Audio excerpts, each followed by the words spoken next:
Good morning, YouTube friends. It is Amy providing my 6-week update.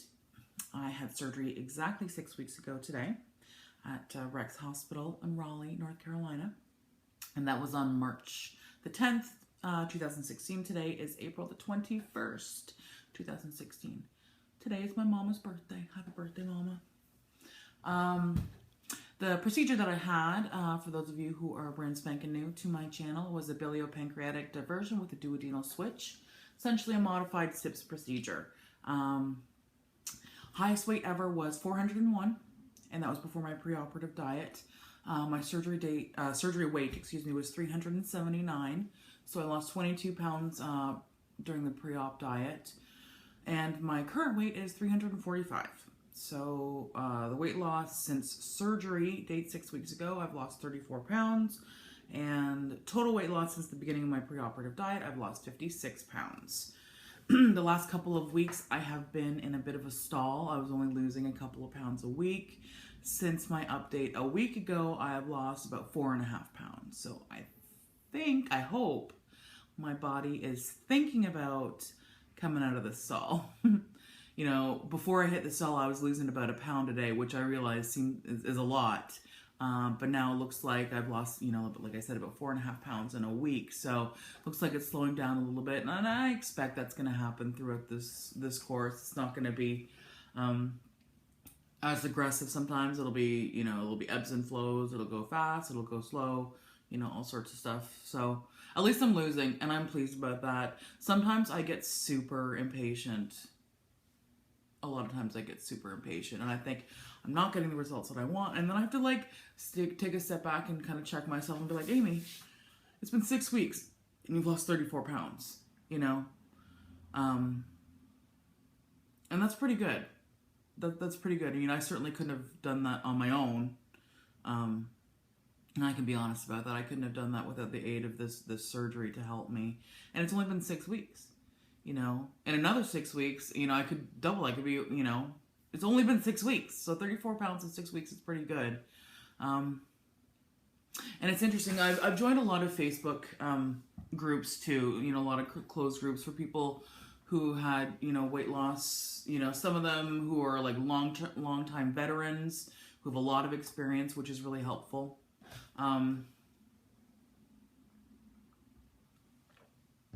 Although sometimes they're kind of judgy.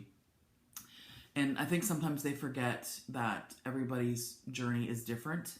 Everybody's experience is different. Everybody's body is different. But sometimes they get a little bit judgy and they think that their way is the best way. And perhaps it was for them. And I've joined a few other groups too with people who had procedure right around the same time as me. Which is great because we all went through the preoperative stuff together. We all kind of went through surgery together, and now we're all kind of in the the early post-op stages together too, and that's really good. But it's crazy how different everybody's experiences are. Like, I count myself so blessed. I have not had any complications. Yes, I had a small complication during the procedure itself, which the doctor was able to fix. But I was unconscious for that. I was out. Since I've woken up, I've not had any sort of real complications. I have not experienced, I've experienced a little bit of nausea, but I still, to this day, knock on wood, I have not vomited. And I hear that's fairly common. People they push their limits too hard, they try something, just doesn't sit well, and they puke their guts out. I've not experienced that at all. I've heard people have major GI poop problems.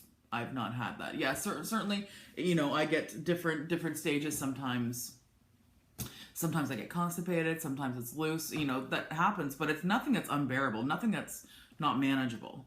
And then I read these horror stories of these people there's this lady who's in North Carolina as well, probably a couple hours from me, and she had surgery right around, within days of mine. So we've really been talking a lot, and bless her heart, she got super dehydrated, was in the hospital, and she had to get a PICC line, and she couldn't hold down anything, no liquids, so she's crazy dehydrated, and she had to be on, oh shoot, I forget the acronym.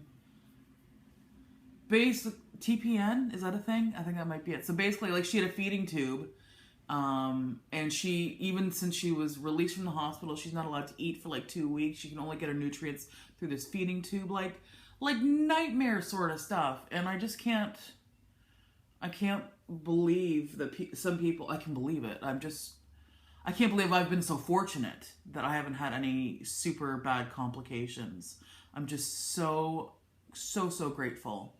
I'm so grateful to God for blessing me and making this. I wouldn't say it's been an easy journey so far, but it certainly could have been worse, judging by some of what I've seen from other people, you know? So it's just wild. So thanks for that. If you are brand new, if you're pre-op and you're watching this, I hope, you know, you have a really great experience. And it's really successful as well. But just, you know, bear in mind that there are people out there who have different experiences, and yours might be a little more difficult than mine has been. It might be easier than mine has been. So just keep that in mind, that everybody's experience is different. I'm really learning that, you know, and I know that the YouTube community has been fantastic. You know, you watch a lot of videos, listen to other people, everybody kind of say what their journey has been. But you have to understand that that's not the for sure way it's going to happen for you. But you just kind of have to observe and take in everybody's kind of discussions or thoughts about what their experience has been, and just take it with a grain of salt. I cannot stress that enough. Everybody's journey seems to be different. Your body's going to be different. You know, you probably have different weight loss goals from me. But I wish you nothing but luck. But just take it with a grain of salt. Don't take it as Bible. Okay? I have to start drinking this Premier Protein. It doesn't taste that great. I'm drinking the strawberry one right now for breakfast this morning. I'm sure it would probably taste better if I hadn't just brushed my teeth and Listerine'd. That was not a wise move. So, let's take a look at something. I was going to take a look at my stats. I reached out to my nutritionist, and she told me that it was not uncommon for people around my mark, around, I guess this was probably a couple weeks ago that I did this, but she said like between 650 to 800 calories a day. And I think right now, that's what I wanted to check was, I wanted to see what is my like weekly average sort of looking like. So weekly average is protein is at 93. So I'm getting in lots and lots of protein.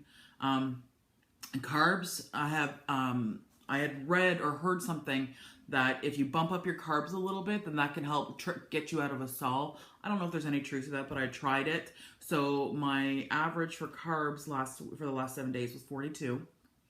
I'm definitely trying to stay under 60, as you know, so I can still be on a low carb diet. Fiber is 7. Sugar was 11, and fat is 21. And for calories, my average is about 595. Is that right? That seems a little low, but it is what it is. It's interesting. Yesterday I did go out for dinner with my husband and our niece. She's in college here, so we went out for dinner. We went to Ruby Tuesdays. And I got some hickory bourbon salmon, and my side dishes were grilled zucchini and some roasted spaghetti squash. To be honest, I didn't even touch the zucchini, but I ate a good portion of the salmon, and it was delicious. But I'm sure my sugar is a little bit higher because they put on like this, well, it's honey bourbon sauce, so it's kind of like this sticky, sweet sort of sauce. Granted, they don't smother the whole thing, but it's a little bit higher than I'm used to. Typically I try to go for under 10 grams per serving, so 11 in a day, I suppose, and for a weekly average, it's not that bad. I'm just super conscious of that too, and maybe that's why I haven't had any vomiting or like really strong reactions to some foods, because I'm trying to be super cognizant of what it is that I'm eating.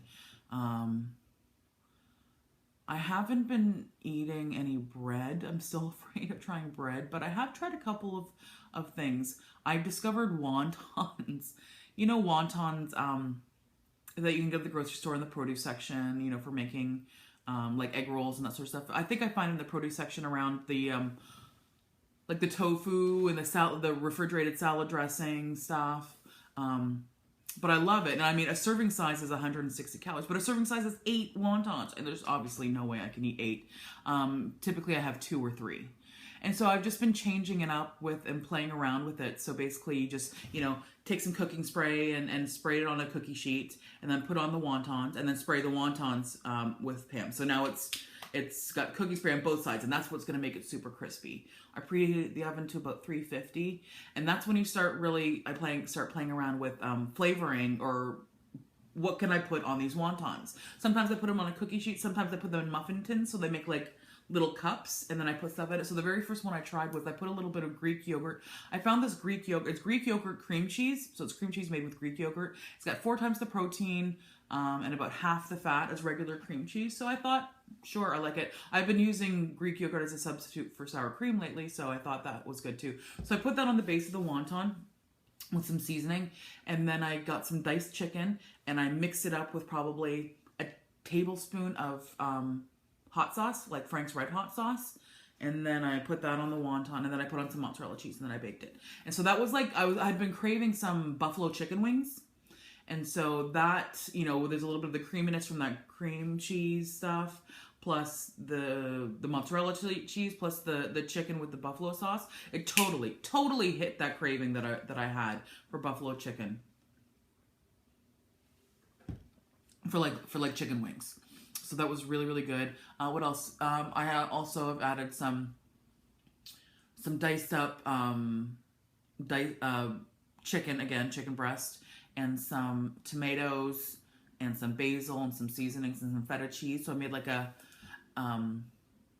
bruschetta chicken one, and that was really good. Some other ones that I want to play with is maybe some ground beef with some like mustard and ketchup, maybe a little bit of ketchup's got really high sugar, but some ketchup, and maybe making like a cheeseburger version, because sometimes I just want to sink my teeth into like a cheeseburger again.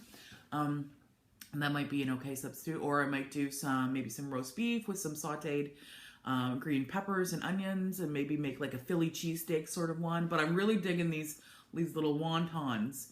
Like I said, they've been hitting all the cravings. Oh, of course, and I've added some, a tiny bit, I think a teaspoon of marinara sauce to one, and then some turkey pepperoni. And so I've been getting that hit that pizza craving. So I find it's a good substitute. It's a good vehicle for a lot of different possibilities when I'm having cravings, instead of actually like taking a bite of a big piece of pizza or something like that. I haven't tried ground beef yet. Now, some seafood is sitting really well with me. Shrimp wasn't in the beginning, but I think, quite honestly, it's because I tried that a little bit sooner. I talked about that before. It just didn't sit that great. But fish is sitting really well. It seems to digest very well. It's quite comfortable. They said, you know, chicken, of course, I've been eating tons of. I have not tried any ground beef or ground turkey. I've heard that beef is not exactly the best thing to digest. It's not the easiest thing to digest, so I haven't tried it yet. And I haven't tried, although they said that ground beef is good. I've not tried it yet, and I'd probably tend to go for ground chicken or ground turkey first.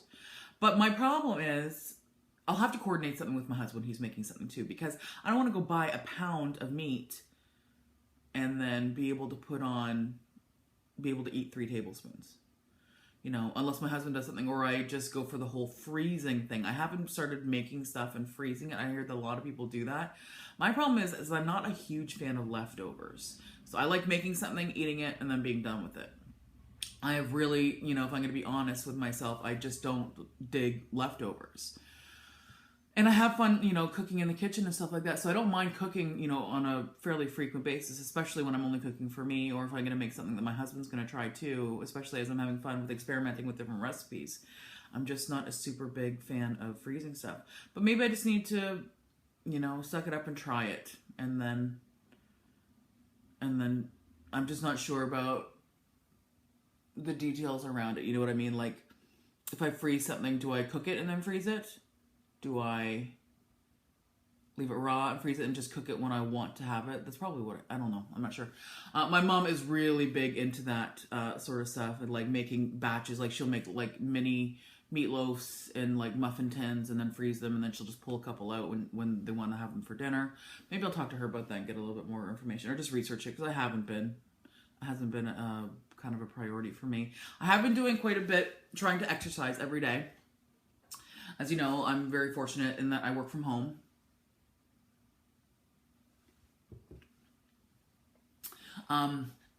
Prior to me leaving for my surgery and taking some time off, you know, I was working one job here at my work, and when I left, my job description changed slightly. So I was beforehand, it was very fast paced. I would work for a very long time. I would never take a lunch. I just work right through it. I was on conference calls through the whole time, and I never took a lunch. I'd go into the kitchen and grab something, come back in here and eat it, you know, while I was working. But now I'm in a much less fast-paced job, which is great. It's very, very nice. But I can actually take a lunch now. So instead of actually taking a lunch, what I'll do is around, you know, 12 o'clock or whatever, I'll mark myself as away at work. And then what I'll do is I'll go walk.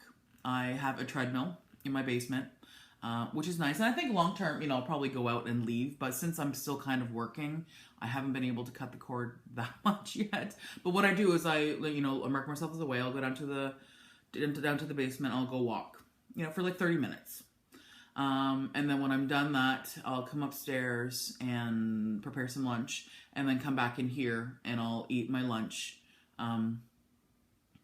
I try not to work because I'm still trying to.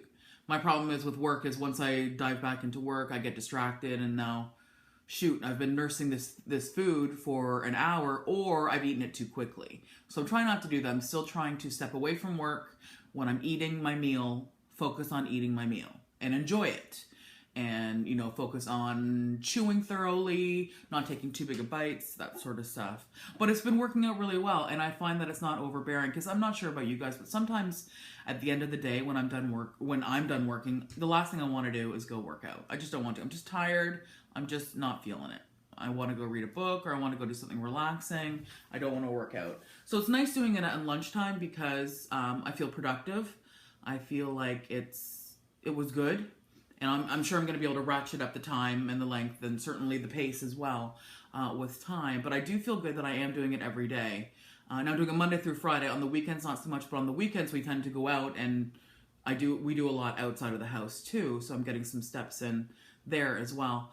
So hopefully it's doing something. I've never been an exerciser. Obviously, I was 400 pounds, not a big exerciser, but I'm trying to change that, and I'm really hoping that with the more weight that I lose, the more inclined I will be. Like, I would love to be one of those people who love to run. Like, I don't know any, well, actually, that's not true. I do know some people, but I don't understand it when people are like, I love to run. Like, I'm sorry, I'm not running unless I'm being chased. That's generally how I feel about it. So the whole concept of enjoying exercise seems completely foreign to me. And maybe that will still be the case long term, but I imagine it will be easier to do when I've lost some weight and I'm not lugging around 400 pounds. It'll just be easier. Like, there's some things that I want to, think about doing. It's beautiful around this area. There's tons of bike trails and stuff like that. And I used to bike a lot when I was younger, when I was a kid. And it might be nice to get back to that, but I'm not in a place right now where I can do a whole lot of biking. So I'm enjoying doing the walking, I'll take my iPad or I'll watch some television or whatever, so I'm distracted while I'm doing my walking. And then through it, I up the pace and stuff like that, so to get my heart rate going. And it's going well so far. It's just, it's going to be a growing thing, right? I just need to make it more prevalent in my life and push myself to the limits, but not push myself too hard, especially in the beginning. But now that I'm officially 6 weeks post-op, I feel okay with it. And it's really satisfying to put it on my Fitness Pal and log that time. So I feel good about it. I never thought that I'd be able to do that. before. I remember trying to do walking, you know, in the beginning before when I was pre-op, and it was just like my knees would hurt, my feet would hurt, my back would hurt, and it was just not comfortable. And so I would find excuses not to do it. Oh, work's too busy, or I'm too tired after work, or oh, I've got too much going on. I always found excuses, but now I find that I look forward to that walk at lunchtime. It breaks up the day for work, and yeah, I'm just, who would have thought that I would ever look forward to an element of exercise, even if it's walking? Whoever thought that I would be comfortable walking? But just losing these 56 pounds since surgery, it's already making a difference. So imagine what it's gonna be like when I lose another 150 pounds. Like, blows my mind. It blows my mind. So I hope everybody out there is doing well. Thanks for hanging out with me again for my weekly update. For those of you who are pre-op, if you have any questions, holler at me. I know I've been talking with Alex in Fuquay, who's been asking me some questions, so keep coming at me, Alex, if you still have more questions. Melanie, I hope you're doing really well. Kathy, I love your support. I love you to death. You've been a godsend to me. And Rose, happy 12-year surgiversary. I can't believe it's been 12 years. You have come such a long way, and I am so proud of you, and you were such an inspiration to so many people, and I just love you to death. So for the rest of you, I'm sorry if I didn't call you out, but I love you too. I can't read out everybody's name. I hope you can understand that, but I do appreciate you, each and every one of you, and I hope that you're doing well on your journeys. And I guess I'll probably catch up with you in a week or two for the next update. Hopefully I'll have some good news to report in terms of weight loss, and we'll go from there. All right. Take care, guys. Bye.